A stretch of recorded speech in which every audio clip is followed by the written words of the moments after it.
Heaven Official's Blessing. Chapter 174. Audio source: WuXiaWorldAudiobook.com.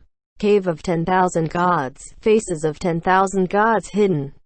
However, he still didn't press on it. Since Sandler Lang thinks it's best not to look at them, then let's stay cautious. Hua Cheng nodded lightly and the two continued onwards. Just then, they came to another fork in the road, and Hua Cheng went straight for the left. Xie Lian paused in his step and didn't follow.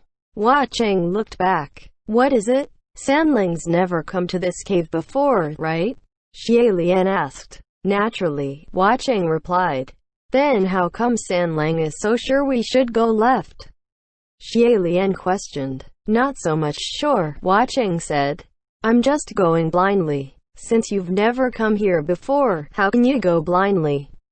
Shouldn't we consider which way to go more carefully? Hua Cheng smiled. It's precisely because I've never come before that we should go blindly. Either way, we know nothing of the formation of this place, so we might as well boldly bet on our luck, and my luck has always been better. Although that certainly made sense, but actually, every time the two went out, he had always let Xie Lian decide the way. It wasn't often that Hua Cheng took the initiative to lead. Xie Lian nodded and the two were just about to enter the tunnel on the left when suddenly, Xie Lian spoke up. Wait, Sandler Lang, do you hear that? What? Hua Cheng asked. On the right, Xie Lian said. Their voices. Hua Cheng's face changed subtly, and after listening intently for a while, he said, Gerger, I think you've heard wrong. There's nothing. There is. Xie Lian exclaimed. Listen closely, it's a man's voice. Hua Cheng tried listening again and frowned. I really don't hear anything. Xie Lian was taken aback and he wondered to himself, am I hallucinating again? Your Highness, this is fishy. There might be tricks, Hua Cheng said. I suggest we talk after getting out first. Xie Lian hesitated for a moment but in the end still said, No. It might be Nan Feng and Fu Yao. I best go take a look after all. Then he ran off down the path while Hua Cheng called after him. Gerger, don't run off. However, hearing that faint yelling, the other party must have fallen into an extremely dangerous state and couldn't allow any delay. Xie Lian didn't dare to be careless either, and quickly ran down the path to the right. The deeper he went down the tunnel, the clearer the angry roars of a man could be heard.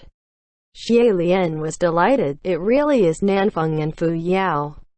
Xie Lian didn't know how long he spent going down the winding tunnel, but in the end he finally found the source of the voices, and it was a giant cave.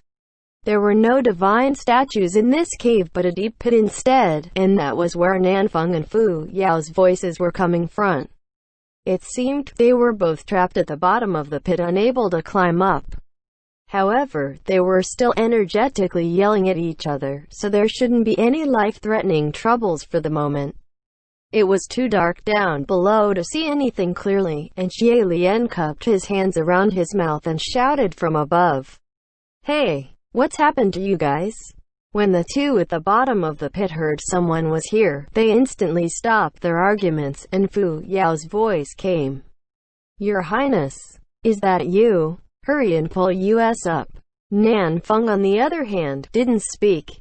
Xie Lian was puzzled. You guys can't climb up on your own?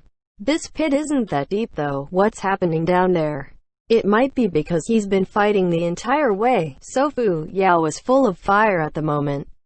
Rubbish. If we could climb up on our own we would have done it already. Your Highness, don't you have eyes? Xie Lian squinted. I can't see that clearly. Do you still have spiritual power? Can you light a palm flame so I can see what the situation is down there? If you can't, then I'll throw a fireball down. Yet unexpectedly, before he finished his sentence, the two at the bottom yelled in unison. Don't. The sound of them stopping him was close to alarm and terror. Fu Yao then yelled, absolutely do not light any fires. If he couldn't light fires, then he'd have to use other ways to illuminate the place. Xie Lian's first reaction was looking back.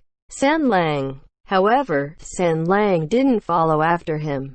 There was no one behind him. Xie Lian was slightly taken aback. At first he felt slightly worried, then after, it was confusion. He couldn't have lost his way. Ever since they have entered this cave of 10,000 gods, Watching had been acting quite strange, but Xie Lian couldn't quite put his fingers on exactly how. He looked to his left and right and suddenly discovered that on his own shoulder rested a tiny little silver butterfly, and he tried touching it lightly. Hello? When that deathly spirit butterfly felt his touch, it fluttered its wings a couple times but didn't fly away, and only seemed to be showing him its flapping. On this journey, Xie Lian had heard Watching tell him that his silver butterflies were divided into various categories. He didn't know what category this one belonged to, what it was responsible for, but whatever it was made for, it could at least shine some light. Thus, he asked, "Can you go down to take a look for me?" Sure enough, that silver butterfly flapped its wings and flew down. Xie Lian called out, "Thank you," and waited until it reached the bottom of the pit. Once the soft silver light illuminated the situation below, Xie Lian couldn't help but widen his eyes. At the bottom of the dark pit, it was a field of chilling white, the whole covered with a thick layer of a bed of silk. Nanfeng and Fu Yao were both wrapped into two cocoons among the silk chrysalis, like two little flies stuck in a spider web. They were both black and blue in the face, their heads covered in blood, but who knows if that was caused by their mutual beatings earlier. Xie Lian couldn't help but pat himself on the back for not doing things recklessly, otherwise if he did throw a torch down, the entire pit would probably be set ablaze instantly. "What's going on?" Xie Lian asked. "Is that cobweb? Could this be the nest of a spider spirit?" "Who knows?" Fu Yao yelled. "Either way we can't break free." It seemed he was desperate to escape. Nanfeng, on the other hand, had an unreadable expression, and looked as if he was going to call for help at first too, but when he saw the one who'd come was Xie Lian, he stifled and swallowed his words and said instead, "Don't come down yet, this silk is really tough. Once it gets onto you it'll be hard to break free." "I won't come down," Xie Lian said. After deliberating for a moment, Xie Lian tied one end of Rui to the hilt of Feng Xin and was going to lower the sword down to try and see. Yet unexpectedly, Rui only snuck down halfway through before those cobwebs discovered it and rapidly shot upward, as if ready to show what they're made out of. Rui backed away in terror, yet it was still too late, and those cobwebs caught on, tied a knot, and yanked it down, pulling Xie Lian down as well. He had never imagined that this cobweb was actually this strong and sharp. The moment Xie Lian fell into the pit, those white strings of silk instantly charged forward and tied him up nicely. The rest of the cobwebs were then slowly crawling about, further securing the cocoon on Nanfeng and Fu Yao's bodies. Fu Yao was going mad with rage. "How come you fell too? Now look at us, three dumb fools. Let's all just die here together. What are you griping about?" Nanfeng shot back. "This only happened because he was trying to save us." Xie Lian, on the other hand, was tumbling. "Ha ha ha." The other two looked at him dumbfoundedly, and Fu Yao said, "Did you hurt your brain on the way down? Have you lost your mind?" Tears were rolling down from the corners of Xie Lian's eyes, and he said with much difficulty, "No, ha. What's with these cobwebs? What are they? So ticklish, I can't. Ha." When he fell down, that silk bed very gently caught him, and the cobwebs that came to bind him were also very gentle and tame, and while they were apprehending him, they brushed softly here and there, like they were tickling him. Xie Lian curled into a ball, tenaciously fighting back. "No, don't, wait. Stop. Stop. I give. Stop." Only then did the white silk bind his hands behind his back and stopped. Nanfeng and Fu Yao watched him, and a moment later, Fu Yao said grumpily, "How come those cobwebs were so tough in binding us but so loose when binding him? Not even his face is covered." Xie Lian finally caught his breath and said, Aren't your faces uncovered too? Fu Yao rolled his eyes and replied, they were covered, but after we came to we used our teeth to rip them apart, otherwise there would have been no way we could make noise. Xie Lian tried struggling for a bit, but that cobweb was indeed tough and unyielding. Plus, he was laughing too hard earlier, his ribs were in pain, so he was temporarily out of commission, and decided instead to relax a bit, lying himself down flat. So how did you two end up here? Don't know, Fu Yao replied. When the avalanche happened, snow came covering down like the sky was collapsing, and by the time we woke up we were already here. No, Xie Lian said. I meant, why did you both come to Mount Tonglu? When this subject was raised, Fu Yao became enraged. I was pursuing that female ghost Lan Chong and that fetus spirit, who knows why he's here. Me? I'm here to chase after that mother and child too. Nanfeng answered. Fu Yao spat. Then why didn't you go chase them? Why did you hit me? My general already said the fetus spirit has got nothing to do with him. He didn't kill them. His good heart taken for a donkey liver. Truly, there's no point in being a good person. Xie Lian mediated out of habit. Alright, stop arguing. I understand the situation now. Stop fighting for now. Stop your arguing. You even caused the avalanche just now, so can you just take a break? Let's think of a way out together. However, Nanfeng was also incensed.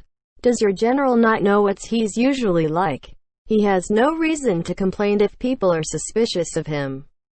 Fu Yao glared. What did you say? I dare you say that again. Nanfeng was glaring harder than him.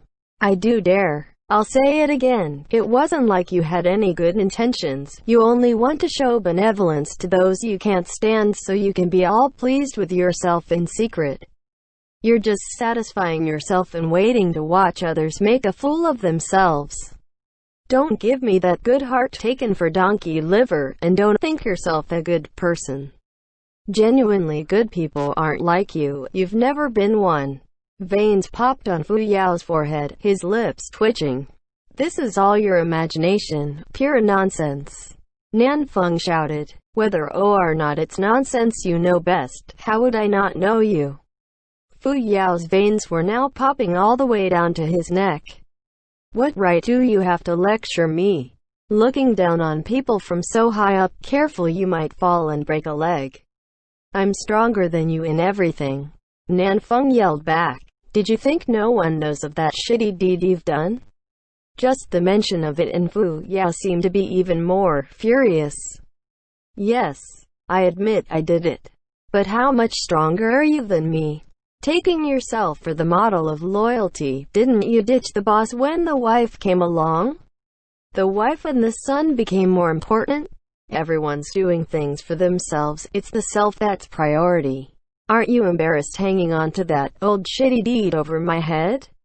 When he heard wife and son, Nanfeng was completely outraged. You fucking, you.